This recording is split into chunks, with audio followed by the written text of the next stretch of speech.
오늘 요나서 강의 마지막 시간입니다.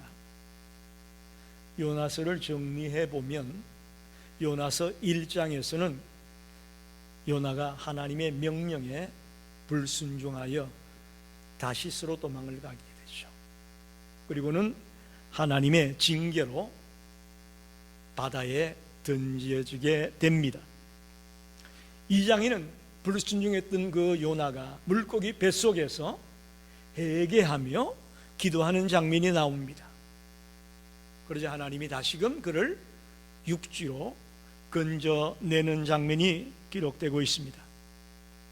그리고 3장에 와서는 요나가 두 번째 하나님의 부름을 받고 순종하여 니느웨에 가서 복음을 외쳤더니 그 니느웨의 왕으로부터 신하들까지 가난한 백성들까지 온 백성들이 통해 자복하며 회개하고 돌아오는, 그래야 구원을 받게 되는 장면이 3장에 기록되어 있습니다. 만일 니느웨 성이 구원받는 것이 요나서의 포커스였다면 요나서 3장으로 끝나는 게 맞습니다. 그렇죠?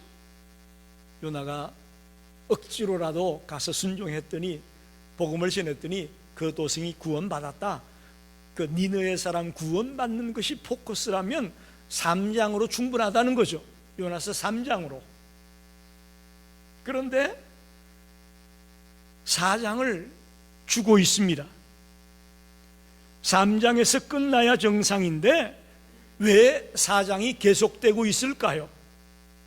우리는 그 이유를 오늘 4장을 통해 발견해야 될 것입니다. 쉽게 말하면 니느웨라는 도성은 멀리 있는 아수르의 수도 니느웨 그것만을 생각할 것이 아니라 따져보면 요나 자신이 니느웨라고도 볼 수 있다, 그런 말입니다. 달리 말하면 저와 여러분도 니느웨일 수 있다라는 생각을 이 말씀을 통해 하게 됩니다. 우리 하나님은 니느웨 성을 구원하기도 원하지만 그 구원을 위해서 쓰임받았던 요나도 진정으로 구원받기를 원하시는 줄 믿습니다. 여러분이 잘 아는 빌리 그레엄 목사님 잘 아시죠? 빌리 그레엄 목사님이 살아생전에 150여 개국에 가서 복음을 전했습니다. 세계 곳곳을 돌아다니며 복음을 전했습니다. 그분의 사역의 포커스는 교회 밖에 있는 불신자들에게 복음을 전하는 것이 그분의 사역의 포커스였습니다. 교회 밖의 불신자. 근데 그분이 죽기 전에 이런 고백을 했습니다. 내가 지금까지 사역하면서 한 가지 후회되는 것이 있다. 그 후회가 뭐냐? 교회 안에 불신자에게 복음 전하는 일을 소홀히 한 것이 내가 후회가 된다. 여러분, 굉장히 중요한 얘기입니다. 자신이 교회 밖의 불신자 150여 개국의 난 크리스찬 국가들에 가서 복음을 전하고 사역을 했는데 하나 후회되는 것은 뭐냐? 교회 안에 불신자에게 복음 전하는 일을 소홀히 한 것이 내가 후회가 된다. 너무나도 중요한 이야기입니다. 우리 하나님은 오늘 요나서 4장을 통해 이 4장까지 이어서 기록하고 있는 목적은 뭐냐? 이방 니느웨도 구원받아야 되지만 먼저 구원받았다고 교회에 나와서 교회 생활하고 있는 우리 성도들도 끝까지 구원의 백성으로 살아가야 되는 것이 중요하다라는 걸 말하고 싶은 거예요. 다시 말하면 지금 우리는 부름받은 하나님의 자녀가 되었습니다. 믿으십니까? 여러분, 예수 믿고 구원받은 하나님의 백성이 된 것 믿으십니까? 그럼 우리를 이렇게 먼저 믿게 한 것은 내 주변에 믿지 않는 자에게 복음을 전하고 요나가 니느웨 성에 가서 외쳤던 것처럼 우리를 하여금 믿지 않는 자에게 외치라고 부르셨다고 저는 믿습니다. 그런 요나처럼 외쳐야 되는 우리들에게도 이 요나서 4장이 주는 메시지가 있다는 겁니다. 오늘 본문을 통해서 저는 박능쿨이 주는 교훈이 뭐냐, 하나님이 요나에게 그리고 우리들에게 뭘 말씀하려고 하는 거냐 하는 것을 깊이 묵상하면서 같이 은혜를 나누고 싶습니다. 첫째는 요나의 불평입니다. 1절 2절을 다시 한번 읽어보면 요나가 매우 싫어하고 성내며 여호와께 기도하여 이르되 여호와여 내가 고국에 있을 때에 이러하겠다고 말씀하지 아니하였나이까? 그러므로 내가 빨리 다시스로 도망하였사오니 주께서는 은혜로우시며 자비로우시며 노하기를 더디하시며 이내가 크시사 뜻을 돌이켜 재앙을 내리지 아니하시는 하나님이신 줄을 내가 알았음이니이다. 이렇게 말합니다. 니느웨 성 사람들이 회개하고 주께로 돌아왔다는 소식을 들으면 기뻐해야 될까요? 화를 내야 될까요? 우리가 아는 바에 의하면 당연히 기뻐하고 박수를 보내야 될 텐데 요나는 싫어하고 성내었다 이렇게 말합니다. 니느웨가 회개하고 돌아왔다는 이야기가 요나에게는 기쁘지 않았어요. 싫고 화가 났어요. 그러면 2절에 보면 하반에 주께서는 은혜로우시며 자비로우시며 노하기를 더디하시며 인애가 크시사 뜻을 돌이켜 재앙을 내리지 아니하시는 하나님이신 줄을 내가 알았다. 그래서 내가 니느웨로 가라고 하는데 안 가고 다시로 도망간 거요. 그렇게 말하는 거예요. 놀랍게도 요나는 하나님이 어떤 분인지 알고 있습니다. 그죠? 얼마나 이 고백이 정확합니까?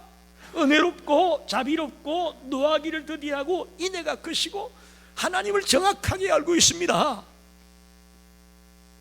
문제는 요나가 하나님을 몰랐기 때문에 니느웨가 구원받는 것을 싫어하는 게 아니에요. 싫어하는 게 아니에요. 원수 나라인 아수르가 구원받는 것 견딜 수 없는 거예요. 즉 복음을 전하기는 전했지만 요나의 마음은 좁았습니다. 그 좁은 마음으로 원수 나라가 구원받는 것, 그 꼴을 보고 싶지 않은 거예요. 그래서 나오는 불평이라고 봅니다. 요나의 불평, 성내고 싫었다. 그렇습니다, 여러분. 니느웨는 이스라엘을 괴롭혔던 원수 나라입니다. 원수 나라의 수도입니다. 즉 니느웨가 회개하고 구원받는 것은 자기들의 원수가, 자기들의 적국이 살아있다는 거예요. 그렇기 때문에 그는 하나님의 심판이 정말로 니느웨에 임하기를 원했던 거죠. 그래서 성 밖에 앉아가지고 그 성이 진짜 구원을 받는지 망하는지 보기를 원하는 거 아니겠습니까? 그런데 여러분, 입장을 바꿔놓고 생각해 봅시다. 지금 자기는 도망가다가 물속에 집어 던져졌는데 하나님의 은혜로 물고기 뱃속에서 살아났어요. 조금만 생각해 보자고요. 조금만 생각해도 자기가 얼마나 큰 하나님의 은혜로 살고 있는지를 느낄 수 있을 거예요. 그런데 그 동일한 은혜가 자기 원수인 아수르의 수도 니느웨에 임했다고 요나는 싫어하고 성내고 있습니다. 불평하고 있습니다. 지금 요나만 그런 상황에 불평하고 있을까요? 우리는 그렇지 않을까요? 제2차 세계대전 당시에 나치 수용소에서 언니를 잃어버렸던 고리텐붐 여사가 있습니다. 고리텐붐 여사. 그는 전쟁이 끝나고 나서 교회를마다 다니면서 간정 집회를 했습니다. 나치 수용소에서 어떻게 생활했고 어떻게 살아났는가를 간정하는 간정 집회를 수많은 교회들에 찾아가서 했습니다. 한 번은 한 교회에서 집회를 했는데, 집회를 마치고 나서 이제 참석한 사람들과 악수를 하게 되는데, 자기 앞에 자기들을 감시하고 괴롭혔던 간수였던 사람이 떡 서 있는 거예요. 라벤스비르크 수용소에서 그렇게 자기들을 괴롭히고 힘들게 했던 간수였던 자가 떡 앞에 서서 손을 내미는 거예요. 하는 말이, 이제 내가 크리스찬이 되었습니다, 나의 잘못을 용서해 주십시오 하면서 손을 내미는 거예요. 이 고리텐붐 여사의 고백에 그때 그 사람을 보면서 자기의 손이, 이 팔이 돌덩이처럼 딱 굳어져 가지고 꼼짝을 안 하더래. 그리고 마음속에서 절대로 용서하지 않겠다라는 분노가 치밀어 오르는데, 요나처럼 말입니다. 요나가 지금 니네가 구원받는 거 보고 씨를 떠는 것처럼 자기도 지금 그렇게 분노가 들끓었다는 거예요. 그런데 그녀의 마음속에 자신의 감정보다도 하나님의 은혜를 생각하면서 동일한 은혜를 그 사람도 받았겠다 싶은 그 마음에서 자기도 모르게 손이 나와서 악수를 했던 경험이 있다라는 거예요.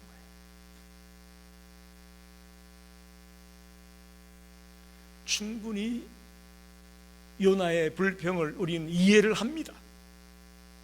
그렇게 이스라엘을 괴롭히고 힘들게 했던 그 나라가 구원받고 회복이 되는 거 좋아할 사람이 누가 있겠습니까? 그러나 은혜는 어떤 사람에게는 임하고 어떤 사람에게는 임하지 않는 것이 아니라는 것을 우리는 알아야 됩니다. 우리 생각에 자격이 있다 없다라는 판단, 그건 우리 생각이지 하나님의 관점에서 볼 때는 우리가 그런 판단을 할 자격이 없습니다. 요나가 니느웨 앞에 섰던 것처럼, 또 고리텐붐 여사가 그 수용소의 간수 앞에 섰던 것처럼, 우리도 때때로는 도저히 용납할 수 없는 그런 자와 대면할 때가 있을 겁니다. 그때에 하나님의 은혜를 가로막지 않게 되기를 바랍니다. 비록 마음으로 용납하기 쉽지 않고 그 사실을 받아들이는 것이 힘들고 어렵지만, 하나님이 내리시는 그 은혜를 우리가 가로막아서는 안 됩니다. 그래서 오늘 1절 2절을 통해서 요나의 불평을 보면서 우리 자신들을 먼저 돌아보기를 바랍니다. 두 번째는 하나님의 질문을 생각해 보려고 합니다. 요나의 이 격한 항의와 불평을 들으면서 하나님이 어떻게 대하는가? 4절을 보게 되면 여호와께서 이르시되 내가 성내는 것이 옳으냐 하시니라. 하나님이 요나에게 야단치지 않습니다. 화내지 않습니다. 질문을 합니다. 내가 성내는 것이 옳으냐? 요나를 정죄하는 대신에 스스로를 돌아볼 수 있는 기회를 주고 있습니다. 질문은 우리를 돌아보게 만들잖아요. 내가 성내는 것이 옳으냐? 정죄하기보다 요나 스스로 자신을 돌아볼 수 있는 기회를 주고 있는 하나님의 사랑을 보게 됩니다. 5절에 보면 요나가 이렇게 말합니다.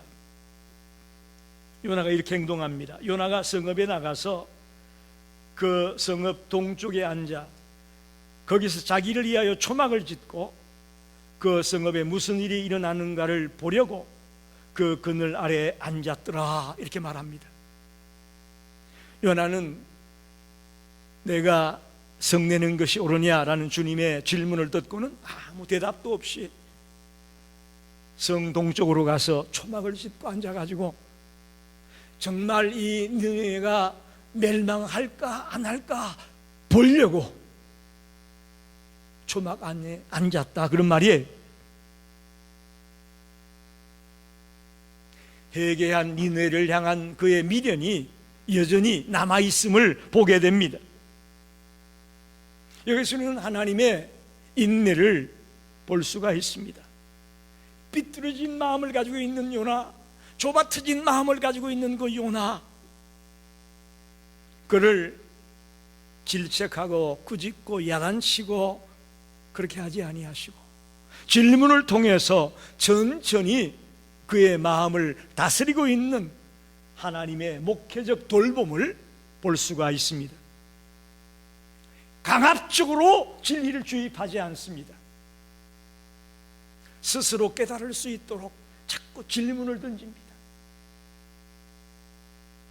이게 우리 하나님의 방식입니다. 저와 여러분을 향해서도 마찬가지예요. 내가 잘못했는데도 아무런 뭐가 없네. 잘못하면 하나님이 벌 주실 줄 알았는데 내가 잘못해도 아무런 뭐 이상도 안 생기네. 그러면서 우리는 자꾸 깊이 수렁으로 빠질 때가 있습니다. 여러분, 하나님이 몰라서, 하나님이 우리가 어떻게 하는지를 못 보기 때문에 천만의 말씀이요, 다 보고 있습니다. 다 알고 있습니다. 그럼에도 불구하고 목회적 돌봄의 차원에서 인내하며 기다리십니다. 자꾸 우리에게 질문을 던지면서 우리 스스로 깨닫고 돌아오기를 기다리고 있습니다. 그게 하나님의 방식이에요. 하나님 우리의 좁아터진 마음을 단죄하기보다는 먼저 우리 자신에게 묻습니다. 내가 성내는 것이 옳으냐? 요나에게 물었던 이 질문이 바로 저와 여러분에게 던지는 질문이 되기를 바랍니다. 우리가 잘 아는 C.S. 루이스는 자기의 책에서 이렇게 말합니다. 지옥에 있는 사람의 특징이 뭐냐? 지옥은 자기 자신에게 완전히 갇힌 사람들의 집합소다. 즉 자기밖에 모르는 사람들의 집합소가 지옥이다. 굉장히 적절한 표현이라고 생각합니다. 그들은 우주 전체가 자신을 중심으로 돌아가야 된다고 생각하는 사람들이다. 작은 일 하나만 틀어져도 온 세상을 향해 불평을 쏟아내는 사람들이다. 그게 지옥에 있는 사람들의 특징이라는 겁니다. 요나의 감정 기복을 보십시오. 니느웨 사람 12만 명의 생명이 걸린 일에는 철저히 냉소적입니다. 안중에도 없습니다. 단지 뜨거운 태양을 가려주던 자기 머리에 있던 박넝쿨, 거기에 대해서는 있을 때는 기뻐하고 벌레가 갉아먹어서 없어지면 투정을 부리고 죽고 싶다 그러고 감정 기복이 매우 심한 요나를 보게 되죠. 우리도 마찬가지예요. 나의 박넝쿨은 소중하고 타인의 영혼은 안중에도 없는 모습을 우리 크리스찬이 가질 때가 있습니다. 여전히 주님의 백성이라고 하면서도 내 안에 갇혀있는 나의 모습을 우리는 요나를 통해 발견하게 됩니다. 그래서 하나님은 그런 우리를 즉시 정죄하면서 꾸짖는 것이 아니라 질문을 통해 우리 스스로를 깨닫고 돌아오기를 기다리시는 분입니다. 오늘 이 말씀 앞에 저와 여러분이 내 스스로를 돌아보고 깨닫고 돌아오는 기회가 되기를 간절히 축원합니다. 마지막으로 박능쿨과 또 하나님의 답변을 생각해 보려고 합니다. 그 동쪽에 초막을 짓고 있는 그 요나에게 하나님은 박능쿨 하나를 예비해서 그늘을 만들어 줍니다. 그러자 요나가 6절에 보니까 요나가 박능쿨로 말미암아 크게 기뻐하였더니, 하잘것없는 그 식물 하나 때문에 기뻐하는 요나를 보게 됩니다. 그런데 이튿날 하나님이 벌레를 예비하사 박능쿨을 갉아먹어 가지고 시들어서 죽게 하므로 요나가 뜨거운 동풍과 태약볕 안에서 아주 힘들고 괴롭게 만들어 버립니다. 정신이 혼미해졌다 그러죠. 8절 하반에 보니까 스스로 죽기를 구하여 이르되 사는 것보다 죽는 것이 내게 나으니이다. 얼마나 요나가 감정 기복이 심하고 들쑥날쑥한지를 알 수 있겠죠. 그 박능쿨이 있을 때는 히히 하하 하면서 좋아했던 그가 박능쿨 사라지고 나니까 스스로 죽기를 구합니다. 니느의 12만 명의 생명은 소홀히 여기던 그가 자기에게 조금 유익을 줬던 그 박능쿨 하나에는 아주 목숨을 겁니다. 여러분, 이게 우리입니다. 이게 바로 우리들이에요. 여러분, 바로 그럴 때에 하나님은 요나에게 말씀합니다. 10절 11절 말씀 보겠습니다. 여호와께서 이르시되 내가 수고도 아니하였고 재배도 아니하였고 하룻밤에 났다가 하룻밤에 말라버린 이 박능쿨을 아꼈거든.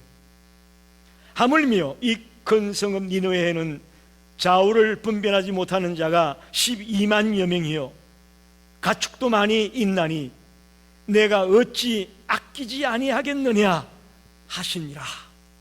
할렐루야. 요나는 자기 편의를 위한 능쿨 하나는 아까워하면서도 하나님이 지으신 수많은 12만 명의 생명에 대해서는 아까워하지 않았습니다. 요나서는 이 질문에 대한 하나님의 아까워하지 않겠느냐라는 이 마지막 질문에 요나의 대답이 없이 끝나버립니다. 그죠? 열린 결론이라고 말하죠. 열린 결말로 끝납니다. 이건 뭐냐? 요나 한 사람에게 던지는 질문이 아니라는 거예요. 우리 모두에게 지금 열린 질문으로 말씀하는 거예요.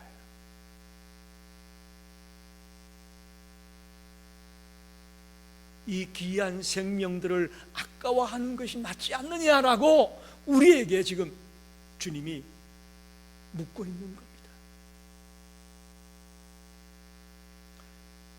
이렇게 잘하는 스데반 집사님을 여러분 생각해 보십시오. 어쩌면 요나보다도 스데반 집사님은 더 힘들었을 것 같아요. 그죠? 돌을 들어서 수많은 사람들이 스데반 집사에게 집어 던집니다. 아주 무자비하게 돌에 맞아 죽어가는 상황이라고 상상을 해 보십시오. 그때 스데반 집사님이 어떻게 대응합니까? 사도행전 7장 60절에 보니까 무릎을 꿇고 크게 불러 아뢰되 주여 이 죄를 그들에게 돌리지 마옵소서. 무자비하게 돌을 집어던지며 죽으라고 욕을 하며 저주하는 그 백성들을 향해 저들의 죄를 저들에게 돌리지 말아달라고 하는 이 스데반 집사의 모습은 요나의 모습과 굉장히 대비가 된다고 저는 봅니다. 요나는 자신에게 피해를 준 원수 니느웨가 망하고 멸망하기를 바랬습니다. 그러나 스데반은 자기를 향해 돌을 집어던지며 자기를 죽이려고 하는 그 원수들을 이하여서 기도하고 있습니다. 그리고는 그 스데반 집사의 간절한 기도 가운데 하나님이 응답했다고 봅니다. 왜? 어떤 의미에서? 핍박자 사울도 거기 있었거든요. 가장 앞장서서 돌을 집어던지며 스데반을 죽이려고 앞장섰던 인물이 사울인데, 스데반 집사의 기도의 응답인지 그는 나중에 회개하고 사도 바울로 변화됩니다. 할렐루야. 여러분, 그 한 사람이 온 아시아와 유럽을 뒤집어 놓지 않습니까? 스데반 집사의 그 눈물의 기도와 사랑이 한 인물을 거듭나게 하고 그 한 인물 때문에 유럽과 아시아의 수많은 영혼들이 구원받는 역사가 일어나지 않습니까? 저는 스데반 집사의 그 사랑의 기도가, 눈물의 기도가 역사를 일으키고 있었다고 저는 믿습니다. 요나의 시선으로 봤다면 스데반 집사에게 돌을 던지는 사람 다 죽어야 마땅하죠. 주여, 나에게 돌을 던지는 사람, 저 사람 다 죽여주세요 라고 스데반이 말해도 할 말이 없죠. 그러나 하나님의 시선으로 바라본다면 저들도 하나님의 은혜로 구원받고 변화되어 새 사람이 될 수 있는 기회가 있다는 것을 놓쳐서는 안 됩니다. 말씀을 정리합니다.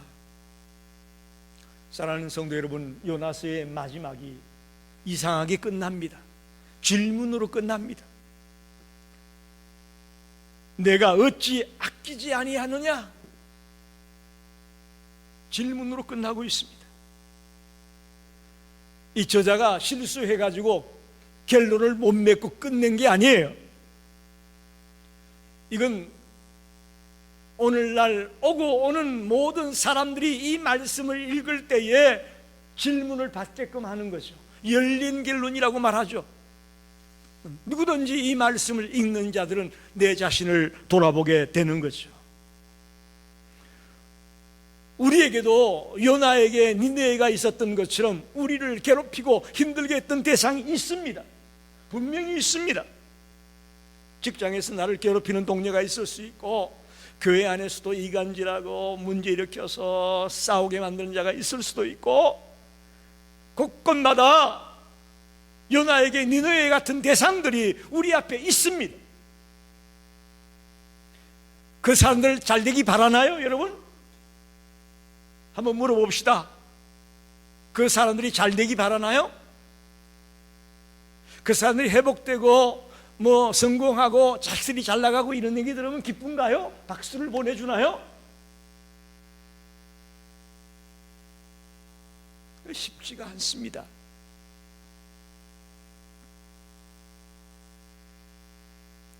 그런데 오늘 하나님은 우리에게 질문을 합니다. 내가 성내는 것이 옳으냐? 내가 어찌 아끼지 아니하겠느냐? 질문을 던집니다.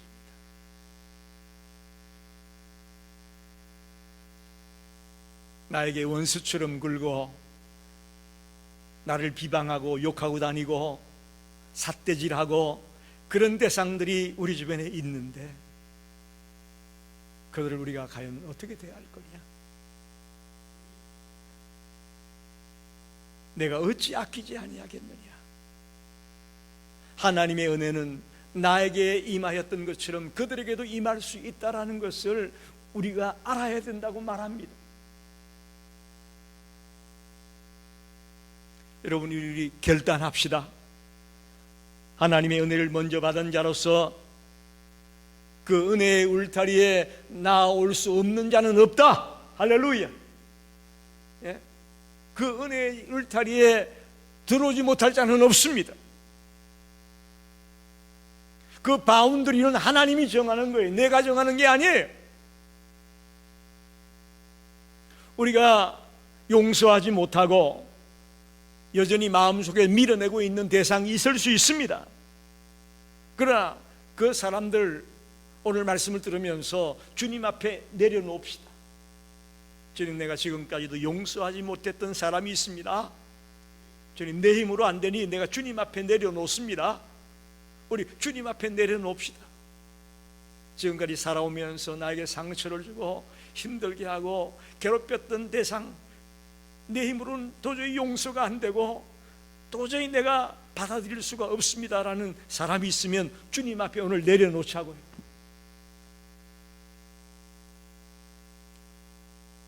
하룻밤 만에 자랐던 박넝쿨 때문에 기뻐했다가 그게 죽고 나니까 차라리 죽었으면 좋겠다고 하는 그런 모습, 그 좁아터진 마음을 가졌던 저희들, 오늘 이 요나서 4장의 말씀을 통해서 우리 자신을 돌아봅시다. 이제 우리의 마음을 넓혀서 나만 은혜를 받는 자가 아니라 내 주변에 있는 우리 이웃들도 은혜를 받아야 될 대상이구나 하는 것을 꼭 발견하고 꼭 기억하고 돌아가시길 바랍니다. 마지막으로 주님의 질문 앞에 이렇게 대답할 수 있기를 바랍니다. 주님, 내가 아끼겠습니다. 주님이 아끼는 그 사람 나도 아끼겠습니다. 할렐루야. 이 결단이 오늘 저와 여러분의 마음속에 가득 차게 되기를 간절히 축원합니다. 기도하겠습니다.